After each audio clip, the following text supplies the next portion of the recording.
In this video, you will learn how to save workbooks in Excel. Let's get started. One way to save a workbook is by using the File button. To do this, click File to open the Backstage view.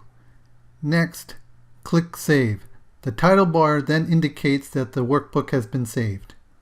A second way to save a workbook is by using the Save icon.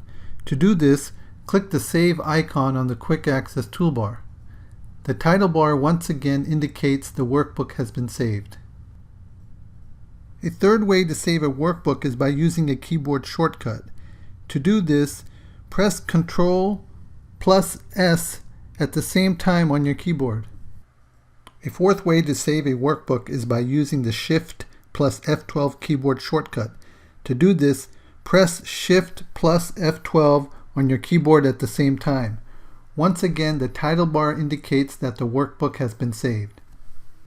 In this video, we learned 4 examples on how to save workbooks in Excel.